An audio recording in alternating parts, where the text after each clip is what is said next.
Olá, muito boa noite. O Lance na TV não tem agenda de leilões para nós estarmos destacando, mas isso não significa que nós não temos informações preciosas para apresentar a vocês. Férias só para os leilões, né? Um período aí do pessoal ir refazendo, recarregando as baterias. E aqui nós temos informações muito importantes. Eu quero rever um bate-papo que nós tivemos com o meu amigo Beto Mendes, da Fazenda Sabiá, olha só, no Pecuária e Prosa. Vamos conferir? Pode rodar.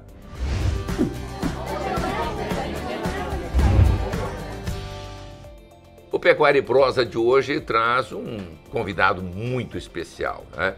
Um amigo do Nelore, Beto Mendes, economista e, claro, do Nelore Sabiá, mas também presidente dos criadores de Nelore de Minas Gerais.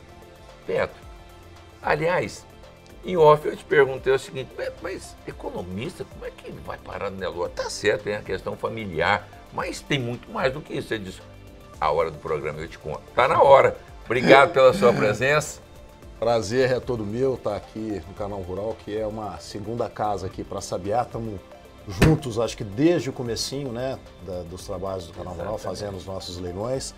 E a equipe, enfim, tô em casa aqui com vocês. Mas é isso, eu tenho uma formação em economia, comecei a trabalhando numa consultora, fiquei um tempo com isso e meu pai me convidou, num certo momento, para tocar o projeto de pecuária. Eu tinha meus 20 e poucos anos e tal, não me imaginava muito nisso. Eu falei, poxa, é uma história muito bonita, um patrimônio nosso, eu vou pagar para ver.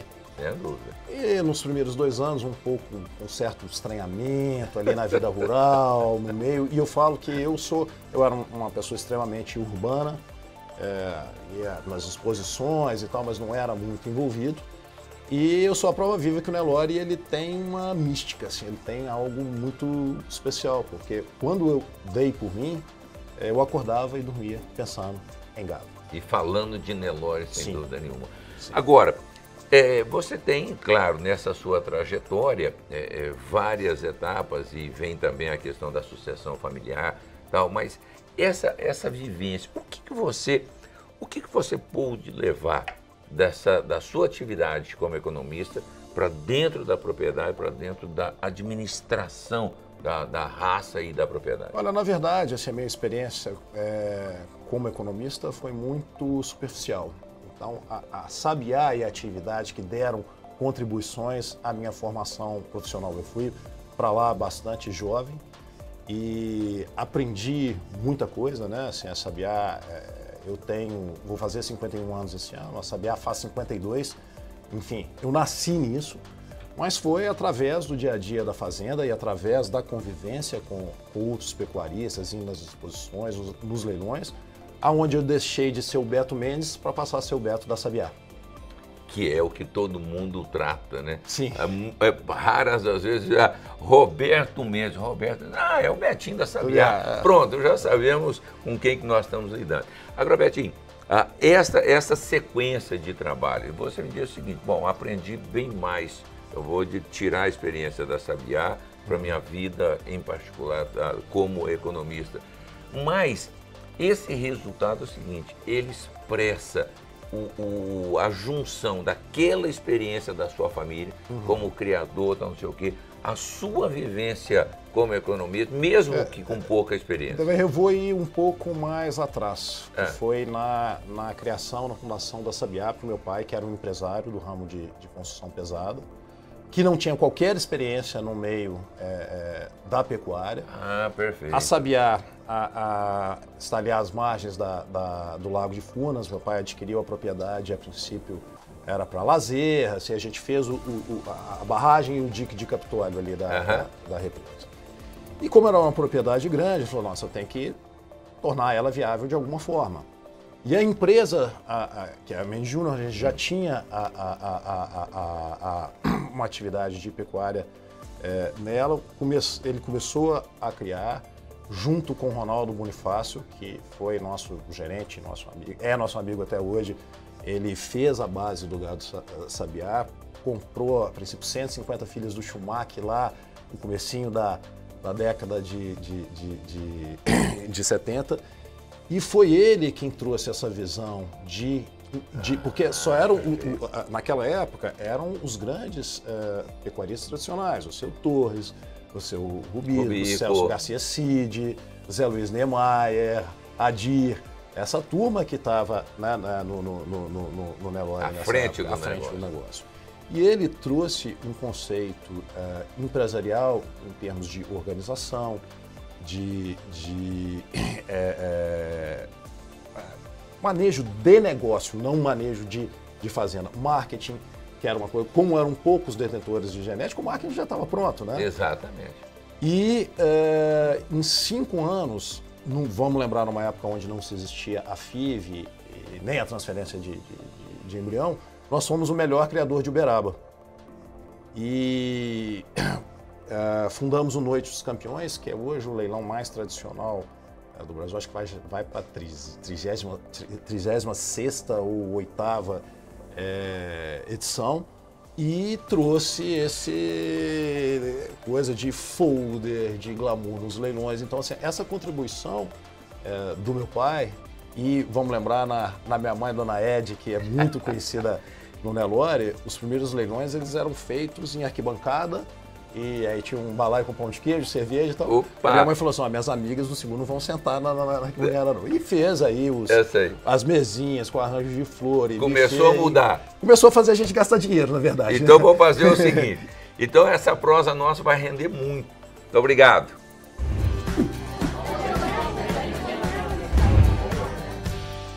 Muito obrigado, Beto. Que show, hein? Que bate-papo bacana. O Beto sempre com conteúdo que atrai e principalmente agrega para os produtores. Então, sempre um bate-papo muito bacana. Nós vamos fazer o seguinte, nós temos mais bate-papos por aí. Olha, eu tive um encontro aqui com meu amigo Claudinho Sabino, né? O Cláudio Carvalho, filho da Chácara Naviraí. Vamos conferir? Roda aí.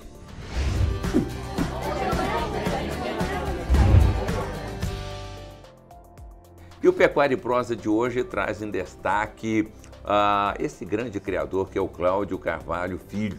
Né? Para muitos, ou para a grande maioria, Claudinho Filho. E o Claudinho vai falar um pouquinho para nós sobre essa questão de seleção e esse diferencial de viver exclusivamente da pecuária, né, Claudinho?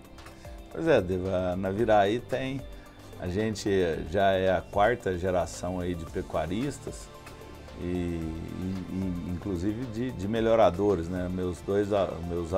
Tanto meu avô como a parte de pai do tio Rubico e tudo, foram uns dos que trouxeram o zebu da Índia da última importação, em 62, né?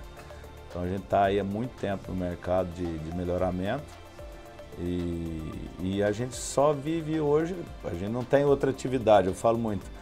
Quando você não tem outra atividade para você complementar, você tem que ser muito eficiente.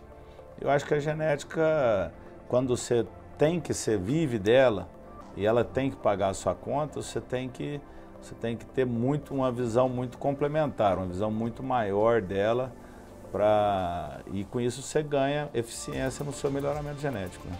Agora, falar de melhoramento genético, muitas vezes a gente imagina um criador um pouco mais enxuto. Essa, pelo menos, é a grande visão. No seu caso específico, você faz uma seleção massal, porque você tem propriedades com um volume muito maior de gado puro. Isso é um grande diferencial também da sua forma de trabalho, da sua forma de administração, da sua forma de produzir genética? Devanir, o melhoramento genético ele passou por várias fases aí, né?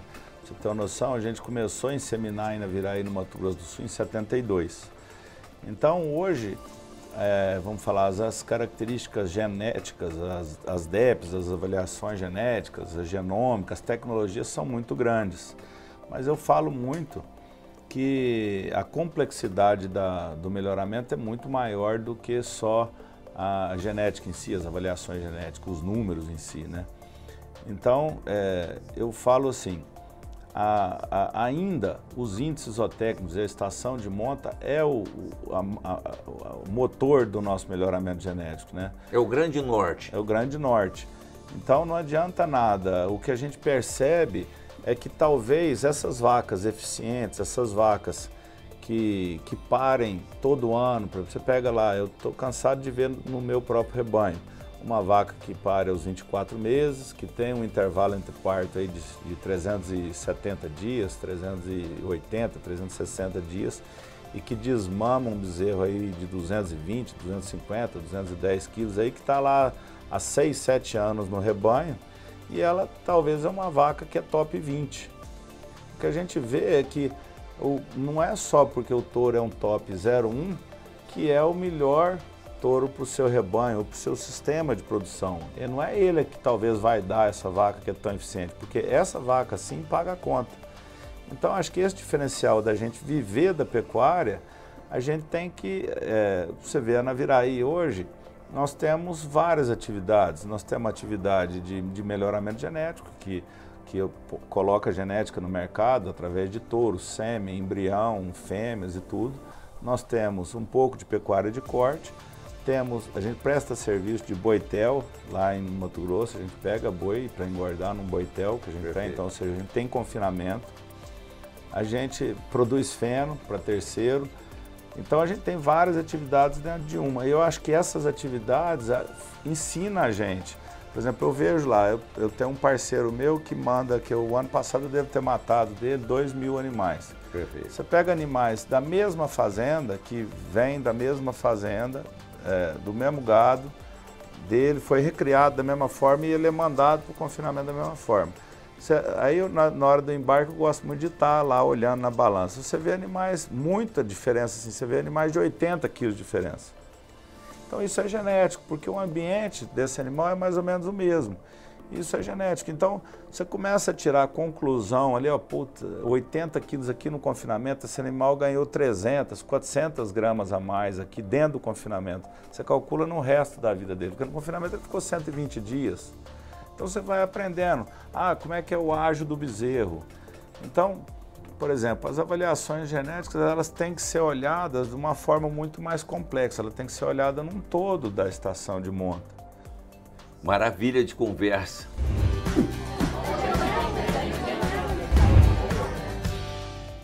E coisa boa, hein? Nossa, conversar com o Cláudio é sempre bom demais, gente. É conteúdo que mostra aí a grandeza do agro, uma família totalmente envolvida na produção de pecuária de forma excepcional. Mas nós vamos fazer o seguinte, nós temos muita coisa para te apresentar, mas nós vamos a um breve intervalo comercial, mas você não saia daí, hein? Daqui a pouquinho estarei de volta.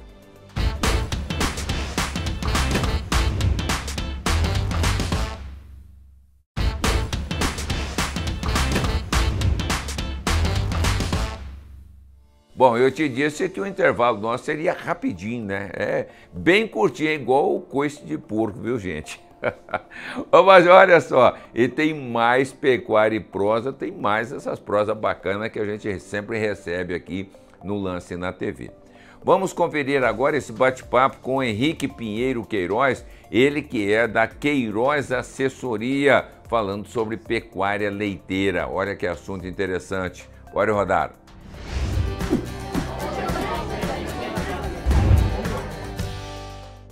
O Pecuária e Prosa de hoje nós vamos destacar a trajetória de um jovem médico veterinário, mas também com a sucessão familiar, assessoria, enfim, eu vou deixar ele trazer aí, Henrique Pinheiro.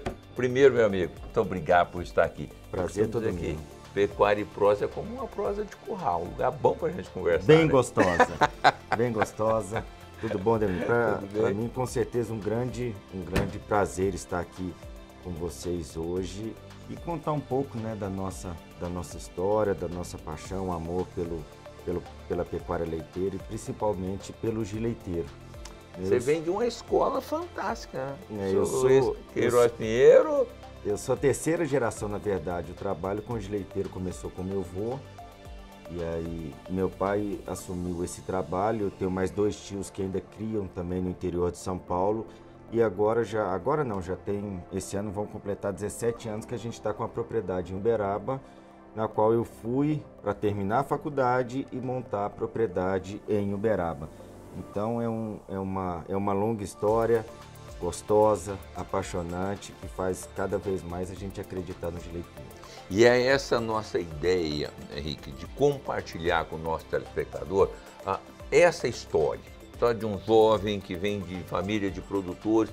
Como é que é essa transição, como é que é esse trabalho? E aí você tem uma empresa de consultoria e assessoria, que é a Queiroz & Queiroz, Isso. com a família, todo mundo envolvido. Exatamente. Hoje a Queiroz & Queiroz é uma empresa onde eu tenho uma grande sócia, uma parceira, minha esposa, que é a Luciana Queiroz, uma jurada efetiva da BCZ, julga várias exposições fora. Mas a minha história nessa parte técnica, eu costumo dizer, Devanir, e sempre busco na minha vida objetivos. Em 2003, quando eu saí de Brasília, porque eu sou de Brasília, para ir a Uberaba, montar a fazenda e estudar, eu tinha um objetivo de trabalhar com uma pessoa, um amigo, uma pessoa muito especial, que eu continuo e sempre vou continuar admirando, que você conheceu muito, que é o Luiz Ronaldo de Paula, da Litigi. E tinha esse objetivo.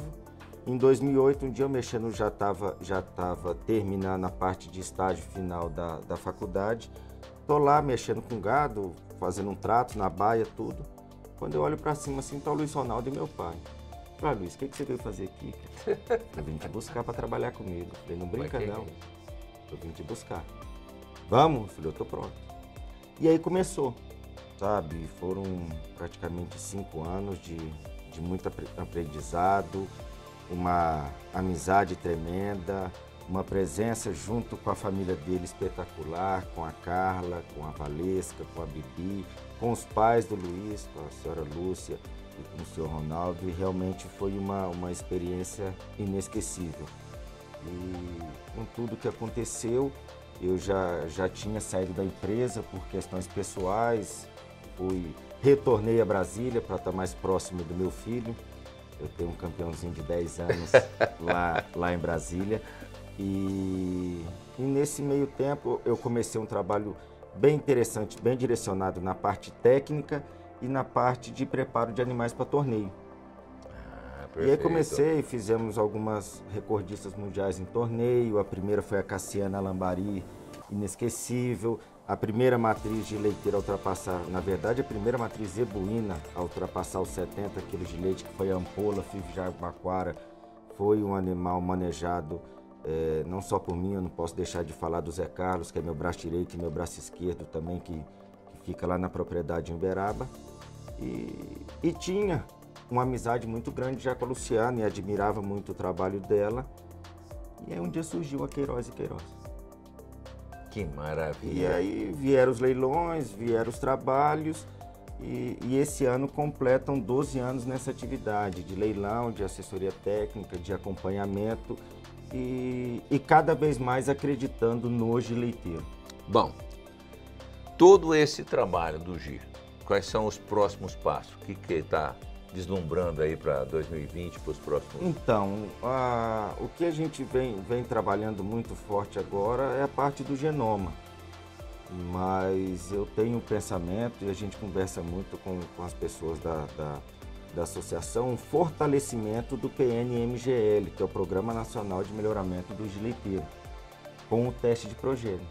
O genoma é mais uma ferramenta de trabalho, mas ele vai contemplar todos esses 35 anos que a gente tem do PNMGL. Então eu penso agora muito no fortalecimento da parte técnica para a raça. Essa base que a gente precisa para a raça continuar crescendo. Então você que está nos acompanhando, participe dessa evolução. Busque a equipe do Henrique, da Queiroz & Queiroz e faça os seus devidos investimentos. Henrique, eu só tenho a te agradecer, muito obrigado por estar conosco aqui no Pecuária e Prosa. Um abraço, obrigado e parabéns para toda a equipe aqui. Foi um prazer ter essa prosa e que vamos ter outras com certeza. Com certeza.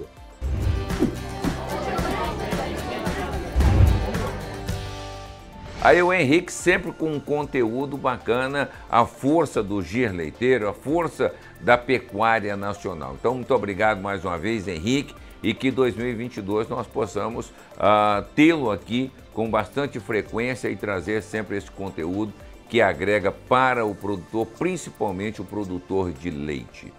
E assim nós vamos encerrando o nosso Lance na TV de hoje. Agradeço imensamente a sua companhia. Para quem está curtindo as férias, ótimo, mas o conteúdo é sempre importante, focado na pecuária nacional. Até mais, tchau!